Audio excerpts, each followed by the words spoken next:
오늘도 우리 중고등부 예배 나오신 여러분들을 정말 주님의 이름으로 환영하고 축복합니다. 오늘 모처럼 사람이 많은 상태에서 시작하는 게 지금 거의 처음인 것 같아요. 제가 찬양 인도하고 와서는 그래서 너무 감사하고 좋은 한 주가 된 것 같습니다. 주일이 된 것 같습니다. 우리 지금 저번 주부터 혹시 상경 필사 노트를 열어본 사람 있나요 여기? 상경 필사 노트에 보면은 처음에 찬양들이 5곡이 있어요. 그 찬양들을 배워보는 시간을 가지고 있는데 오늘도 거기에 들어있는 찬양 4곡을 준비해봤습니다. 그 큐티를 하기 전에 필사를 하기 전에 유튜브를 통해서든 거기 있는 찬양을 검색해서 찬양을 하고 나서 큐티를 하면은 더 좋으니까 오늘 찬양 열심히 배워보고 함께 평소에도 큐티할 때 찬양을 하고 큐티하는 습관이 있는 중고등부가 되면 좋겠습니다. 우리 함께 임재 찬양하시면서 함께 예배를 시작하도록 하겠습니다. 임재 함께 찬양하시겠습니다.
우리가 말씀을 읽을 때 주님께서 임재하시고 주님만이 계실 때 말씀을 우리가 진정으로 읽을 수 있으면 좋겠습니다.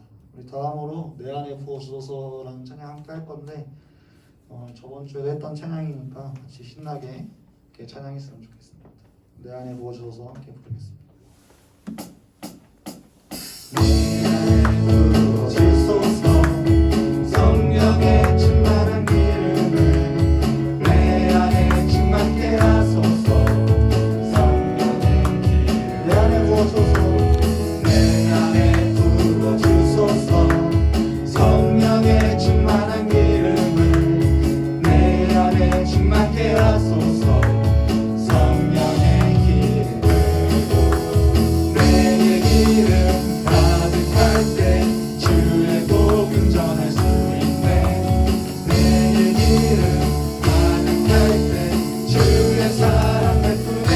그날에 우리 주님께서 밤중에 찾아오실 때에 기름 준비된 자만이 잔치자리 들어가네. 그날에 우리 주님께서 밤중에 찾아오실 때에 기름 준비된 자만이 잔치자리 들어가네. 내 안에 부어주소서 성령의 충만한 기름을 내 안에 충만케 하소서. 성령의 기름을 내 안에 부어주소서. 성령의 충만한 기름을 내 안에 충만케 하소서. 성령의 기름으로 내 기름 가득할 때 주의 복음 전할 수 있네. 내 기름 가득할 때 주의 사랑 베푸네. 그날에 우리 주님께서 밤중에 찾아오실 때에 기름 준비된 자만이 잔치자리 들어가네. 그날에 우리 주님께서 밤중에 찾아오실 때에 기름 준비된 자만이 잔치자리 들어가네. 아멘. 다음 곡으로 이것도 저번 주에 했던 곡인데 마찬가지로 다 성경 필사 노트에 보면 있는 찬양이 함께 하늘에 나는 새도 이렇게 불러보고 배워보는 시간 갖도록 하겠습니다.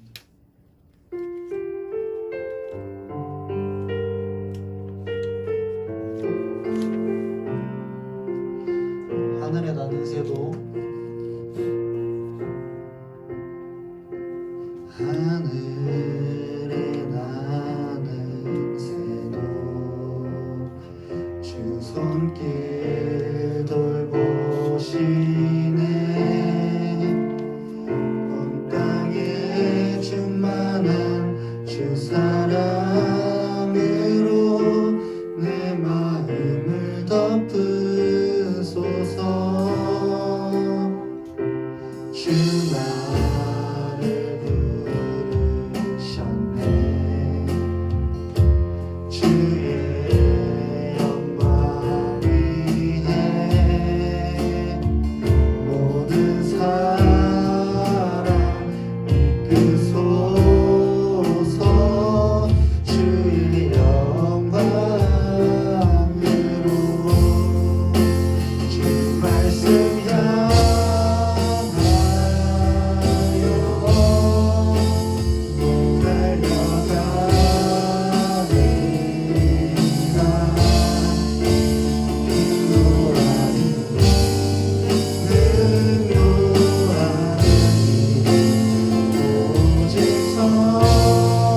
함께 전능하신 나의 주 하나님은 함께 찬양하고 기도하는 시간 가질 건데 같이 정말 하나님 말씀 의지하며 할 수 있게 해달라고 함께 찬양하면서 기도하는 시간 갖도록 하겠습니다. 함께 찬양하시겠습니다.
사도신경으로 우리 신앙을 고백하는 시간 갖도록 하겠습니다.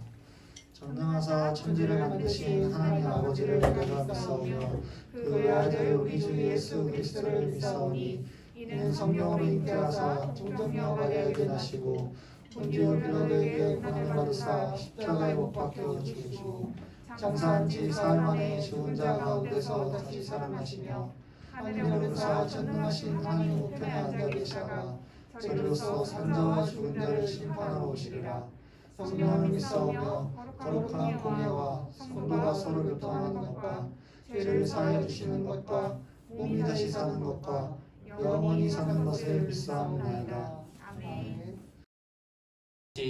읽을 성경 말씀은 누가복음 7장 1절부터 10절까지 말씀입니다.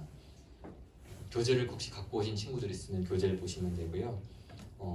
단톡방에도 제가 올려놨는데 한번 같이 보면서 같이 읽겠습니다. 예수께서 듣고 있던 사람들에게 이 모든 말씀을 마치고 가버나움으로 들어가셨습니다. 그곳에는 백부장 한 사람이 있었는데 그가 신이 많은 종 하나가 병이 들어 거의 죽어가고 있었습니다. 백부장은 예수의 소문을 듣고 유대 장로들을 예수께 보내 자기 종을 낫게 해달라고 부탁했습니다. 장로들이 예수께 와서 간곡히 부탁했습니다. 이 사람은 선생님이 그렇게 해주실 만한 사람입니다. 그는 우리 민족을 사랑하고 우리 회당도 지어주었습니다. 예수께서는 그들과 함께 가셨습니다. 예수께서 그 집에서 멀지 않은 곳에 이르렀을 때 백부장은 친구들을 보내 예수께 이렇게 아뢰도록 했습니다.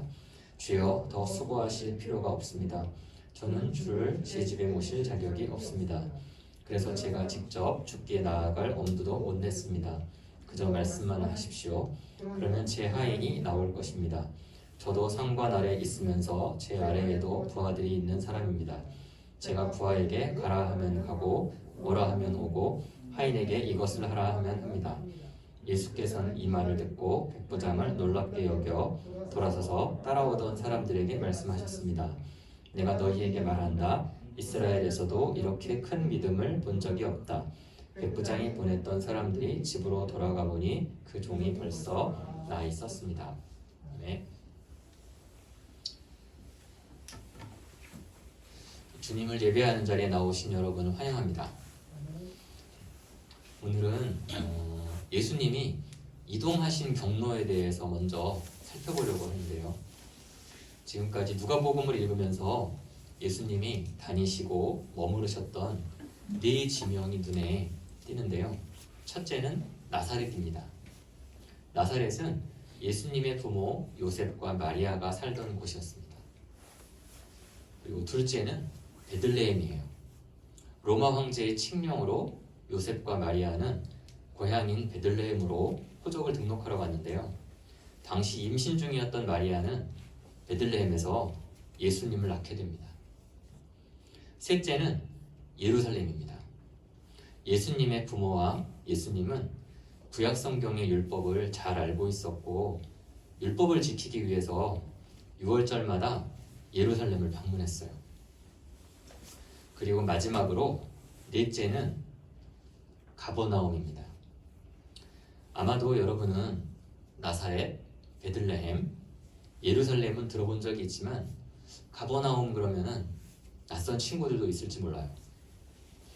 예수님은 베들레헴에서 태어나셨지만 하나님 나라의 복음을 전파하시기 전까지는 주로 나사렛에서 지내셨습니다.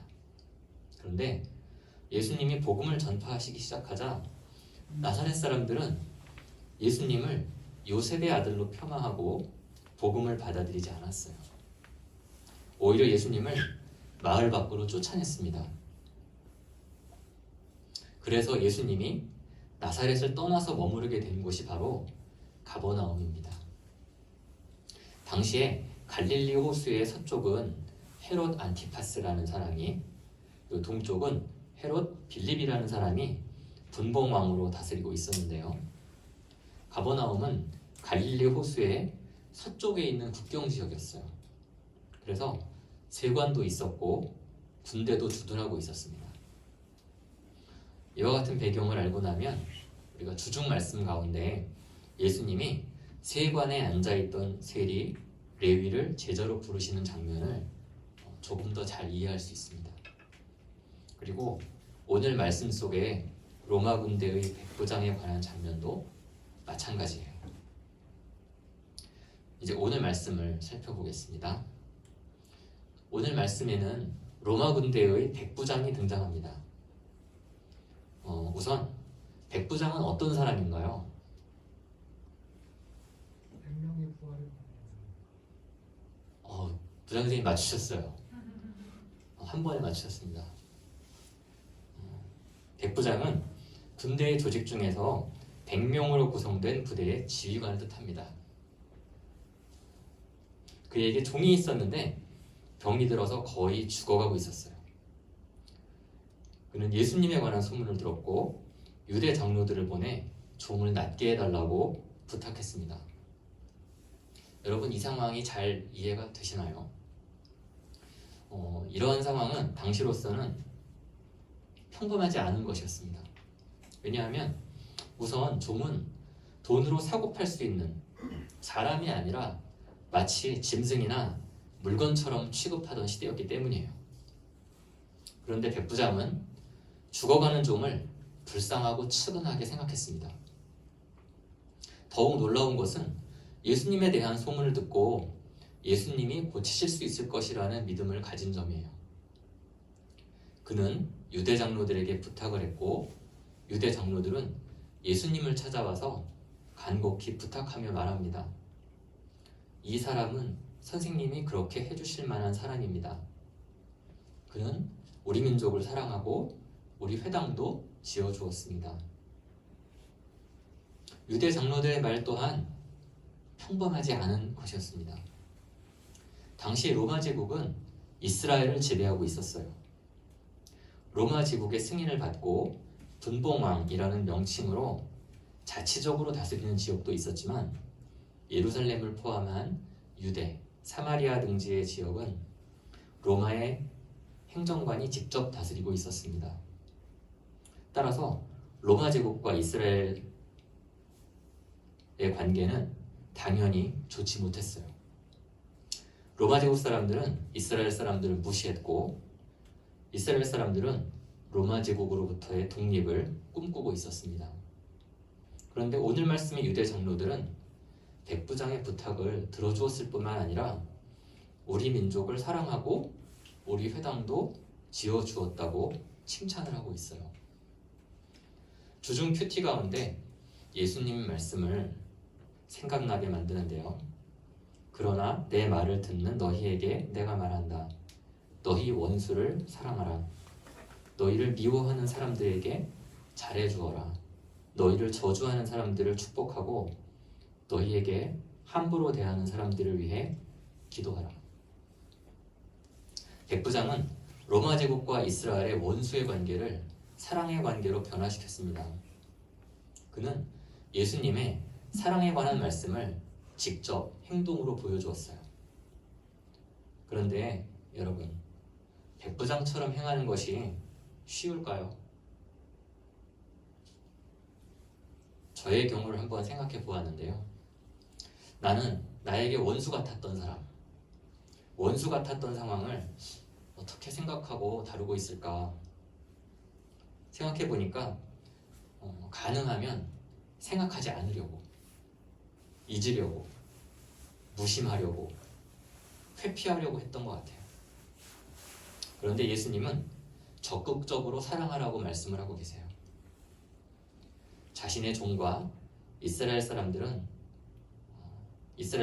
사랑한 백부장처럼 예수님이 말씀하신 참 사랑을 행하는 저와 여러분이 되기를 소망합니다.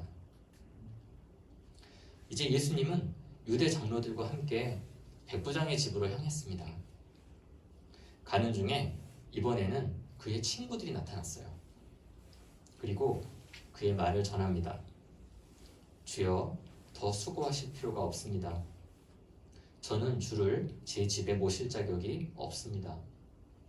그래서 제가 직접 주께 나아갈 엄두도 못 냈습니다. 그저 말씀만 하십시오. 그러면 제 하익이 나을 것입니다.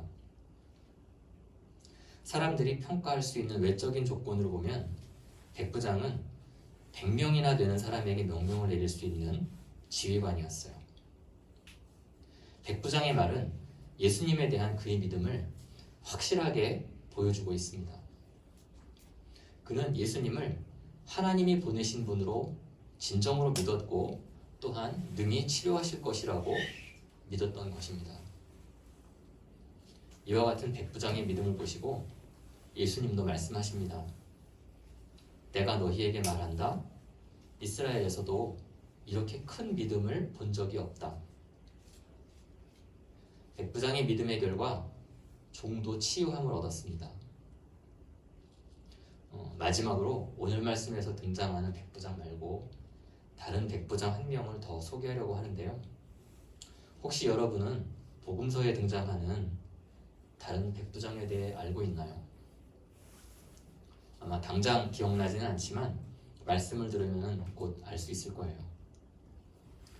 때가 제60쯤 되어 해가 빛을 잃고 온 땅에 어둠이 임하여 제90까지 계속하여 성소의 휘장이 한가운데가 찢어지더라. 예수께서 큰 소리로 불러 이르시되 아버지 내 영혼을 아버지 손에 부탁하나이다 하고 이 말씀을 하신 후 숨지시니라. 백부장이 그 된 일을 보고 하나님께 영광을 돌려 이르되 이 사람은 정녕 의인이었도다 하고. 가버나움의 백부장은 예수님을 믿고 예수님의 치유의 능력을 믿었습니다.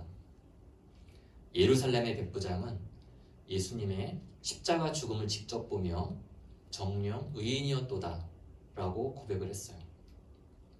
반면에 예수님과 같은 민족인 이스라엘 사람들은 예수님이 누구인지 알지 못했고 십자가에 못 박히시도록 만들었습니다. 오늘 우리에게 필요한 것은 2명의 로마 제국의 백부장의 믿음과 고백입니다. 우리가 예수님과 가깝고 자주 접한다고 해서 믿음이 저절로 자라나진 않아요. 마치 예수님의 동료였던 이스라엘 사람들처럼요. 오히려 순수하고 진실한 마음으로 예수님을 바라보고 다가갈 때 예수님은 우리를 자녀 삼아 주실 것입니다. 앞으로도 함께 누가복음을 읽으면서 예수님의 자녀됨을 누리는 저와 여러분이 되기를 소망합니다. 다 같이 기도드리겠습니다. 하나님 아버지, 오늘 우리가 누가복음 말씀 가운데 로마 군대의 백부장에 대한 믿음과 예수님의 치유의 이적을 알게 되었습니다. 낮고 비천한 종을 귀하게 여기고 원수 관계였던 이스라엘 사람들에게 사랑과 호의를 베푼 백부장처럼 예수님이 말씀하신 참 사랑을 실천하는 우리가 되게 하옵소서.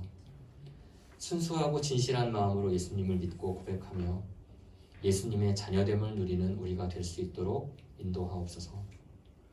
언제나 우리를 사랑하시는 예수님의 이름으로 기도드립니다. 아멘.